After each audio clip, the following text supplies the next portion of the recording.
Thank you for joining us for Group 6 presentation on David Cottrell's book, Monday Morning Leadership, 8 mentoring sessions you can't afford to miss. Narrated by Wenceslao Perez. As managers, there are always crests and troughs throughout everyone's career. This is Jeff's life-changing journey. When a series of unfortunate events crossed paths with Jeff, it provided a serendipitous event on a golf course with Tony Pierce, an opportunity that turned his life around. Tony offered to meet with Jeff for 8 weeks and share his insight on what it takes to be a great manager. These 8 Monday mornings changed an average manager to an extraordinary leader.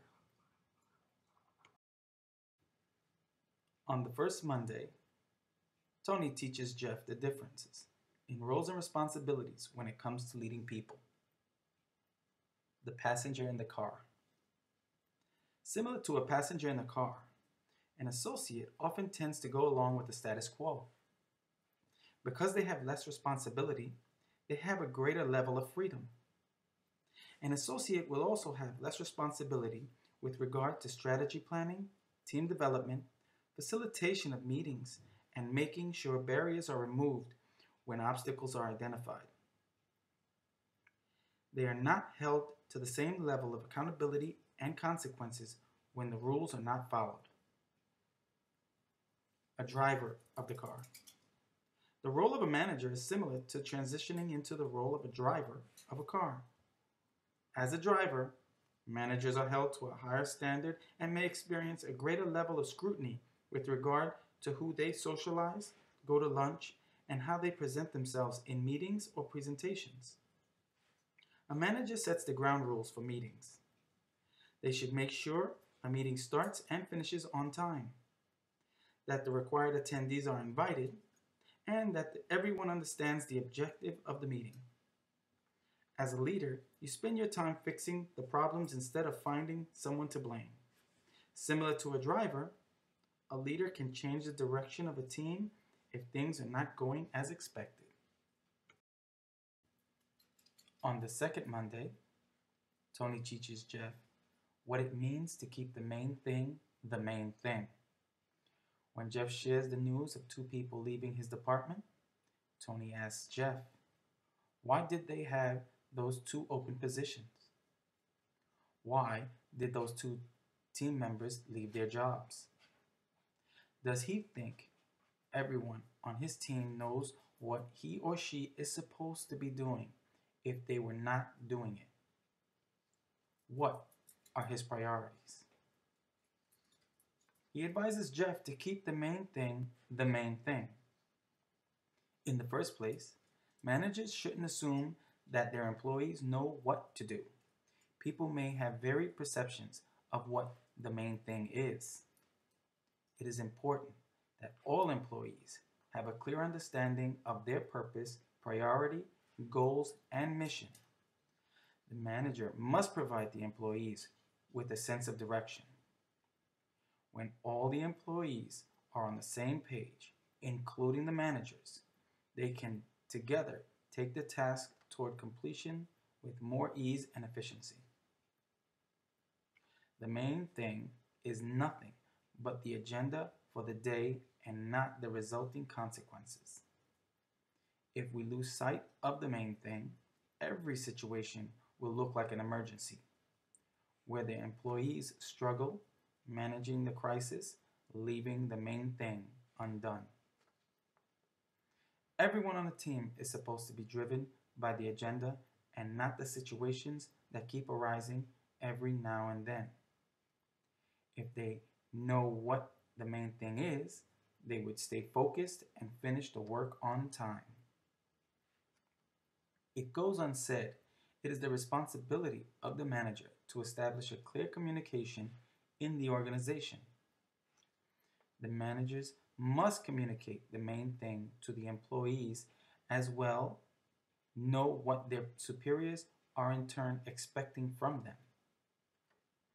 When the employees feel directionless and don't know the main thing, they will prefer to quit their jobs. It is important to understand that most of the time employees give up working with managers who are directionless and not transparent. They would rather choose to work in a place where they have clearly defined purpose and mission. So it is important to stay focused and stay right on the target. On the third Monday, Jeff learns how to escape from management land. Firstly, though, Jeff learned a few lessons from a couple of employees who quit and were no longer his employees. After talking to these employees, Jeff learned that people quit managers before they quit companies. If the employees are unhappy with their manager, it does not matter how happy they are with the company or their jobs. Meeting the needs of the employees. Jeff learns that managers have to meet the needs of their employees and can do this a couple of different ways. First, managers have to hire good employees who are well qualified for the position.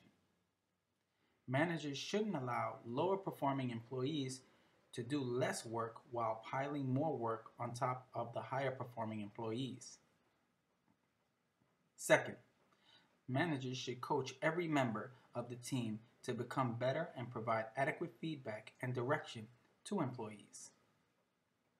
Third, managers have to de-hire employees who are not carrying their share of the load. It is important not to let poor employees ruin the morale of the team. Managers also have to fix problems rather than letting them go or hoping they will take care of themselves. Management land. Tony tells Jeff that management land is a trap that managers can fall into. In management land, simple things become complex and people lose perspective. This frame of mind causes corporate games or intrigue to become more important than the operations of their department. Also in management land, egos are large and it becomes difficult to discover the truth. Employees are rewarded for only saying what the manager wants to hear, and managers don't see or realize what is really going on. Managers have to escape from management land in order to get in touch with their employees. Employee performance levels. Tony tells Jeff that most teams have three types of employees. 30% are superstars, 50% are middle stars, and 20% are falling stars. The lowest level of acceptable performance for employees is wherever the manager allows them to stay. In essence, the 20% falling stars are still on the team, so their poor performance must be the lowest level of acceptable performance. The manager's job isn't to lower the bottom level of acceptance to accommodate poor performing employees, but rather to raise the top by recognizing and praising top performers. Performance issues cannot be ignored by the manager and have to be addressed before they impact the whole team. On the fourth Monday, Tony stresses the importance of always doing right. No matter the circumstances, after Jeff shares a story about an employee who was going against policies and procedures at work. Policy. An annual policy review must be mandatory and completed with each employee. This provides both the employee and the supervisor with an opportunity to discuss the company's expectations. The employee must sign a signature page that acknowledges they completed this review as well as understand that the policy and how it applies to them. The signature page is filed in the employee's personal file to document that this action was completed. This prevents employees from denying knowledge of the policy and the procedure for addressing wrongdoing. The policy outlines a list of the company's rules and expectations. This is followed by specific methods for addressing infractions. Procedure. First infraction. Talk, educate, define expectations. Second infraction. Write up corrective action plans, time frames to accomplish corrective goals. Third infraction. De-hire. Don't lower your standards. Apply them across the board. Remember, employees watch, listen, and talk. Follow policy and procedures for all employees. If you don't, you risk employee dissatisfaction and resentment. Don't risk your integrity or that of the company's by lowering your standards for any one employee. Favoritism lowers your effectiveness. It destroys relationships that are built on the trust that you will do the right thing. Ultimately, your leadership depends on your fairness. People quit people before they quit companies. On the fifth Monday, Tony explains to Jeff the importance of hiring tough and how to handle interviewing and terminating employees. It is important to ensure that when terminating an employee, you are maintaining their self-respect and dignity. At the same time, not letting your guard down, ensuring you are being firm and fair. Employees that are terminated often feel it is someone else's fault. Management has no heart, and there are extenuating circumstances. The employee chose to fire himself as he was aware that he was drinking alcohol on the job. His manager was only implementing his decision as therefore fired. After an employee is terminated, co-workers feel no more cover-ups. Other employees are more aware of situations than perceived by managers. It is recommended that every day the team is asked if there are any issues or concerns of the day ahead that did not fall in the area of the main things. Each team member needs to be treated with dignity and respect. Customers come first, and profits are a must in a company. The most valuable asset to your company are having the right people on your team. If you have the right people on your team, you have a greater chance of success. Hire tough when there are open positions. As a manager, it is essential to make it a privilege for someone to earn his or her way on your team, therefore making it easier to manage the right people.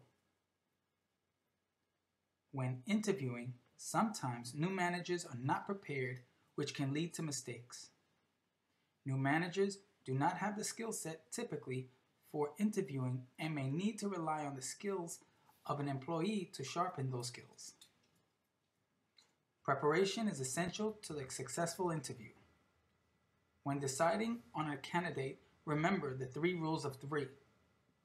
Interview at least 3 qualified candidates for every position. Interview the candidates 3 times. And let 3 people evaluate the candidates. Hiring tough. This may be a good time to have the help of your superstar to aid in the decision-making process of the candidates. Also, never lower your standards just to fill the position. You will pay for it later. On the 6th Monday, Tony shared invaluable advice regarding time management and working more efficiently. Prioritizing and organizing. Touch paper only once. Keep the paper moving. Throw it away, act upon it, or put it in the reading pile. Shuffling and reshuffling with no action is wasting your time. Set aside uninterrupted planning time every day. Spending a shorter amount of uninterrupted time will yield the same result as 3 times the amount of interrupted time. Batch your activities. Do similar activities together, such as returning all phone calls at one time. Interruptions. Keep interruptions short.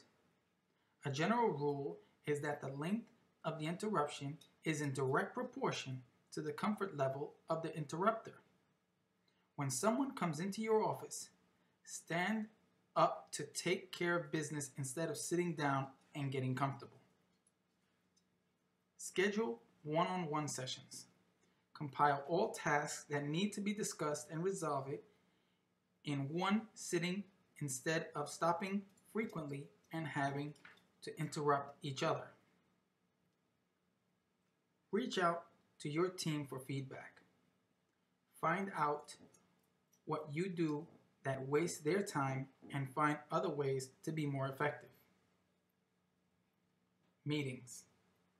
Start and end your meeting on time. It's disrespectful and a bad investment of time if you do otherwise. Cancel the perpetual scheduled meeting if it is unnecessary. Make sure every meeting is necessary and you're not holding a meeting just because. Cover the most important items first. This will ensure that you do not have to rush through the main topics and you cover what you need to accomplish. On the seventh Monday, Tony uses an analogy using buckets and dippers to describe how leaders can motivate their teams and how factors within the groups can work to demotivate its members. As a leader, it is your responsibility to keep everyone's bucket filled. Stay out of management land and remember your focus is on your team. Your scorecard as a leader is the result of your team's performance. You need your team more than your team needs you. Never forget, it is your responsibility to help each member of your team to become better at the job they've chosen. There are 4 things a leader must do to keep everyone's bucket filled. First, you and your team must identify and clearly communicate what the main things are. Not knowing can quickly drain buckets as if they were full of holes. Remember, leadership, focus, and direction keeps buckets full, where confusion and inconsistency can quickly drain them. Second, performance appraisals are great in the short term, but people need to know how they're doing all of the time. Good feedback should include the following guideline. Third, there are a myriad of ways to show your team members you care. For example, get involved in major decisions and listen to them. Memorize personal facts about their family members and their personal interests. Send thank you notes to their homes. Ask your superstars if they would be interested in mentoring others. These are just a few ideas, but a good place to start. And finally, spend time together with your team. Recognize well-deserved performances and celebrate your successes together in a group or team setting, either at or away from the office. Tony's lessons for the 8 Mondays was to encourage Jeff to enter the learning zone. There are 3 rooms in the learning zone. First is the reading room.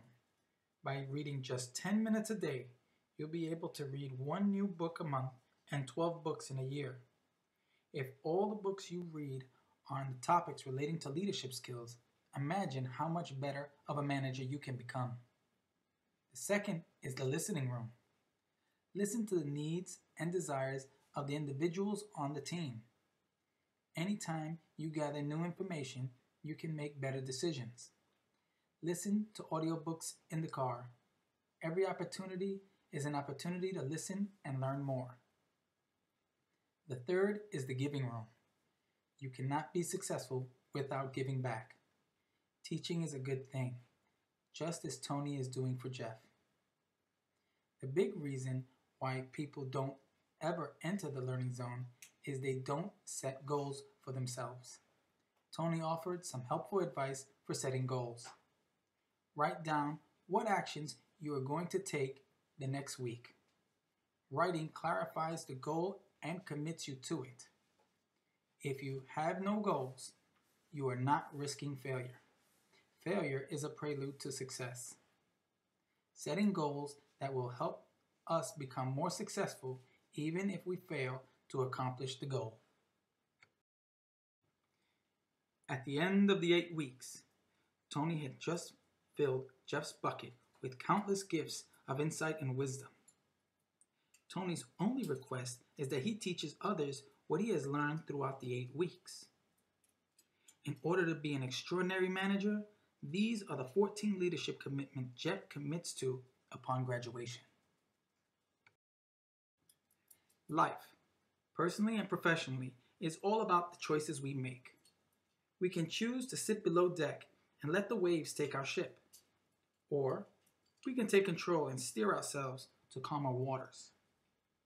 Sometimes we become so engrossed in what is happening around us that we fail to see what is happening within us.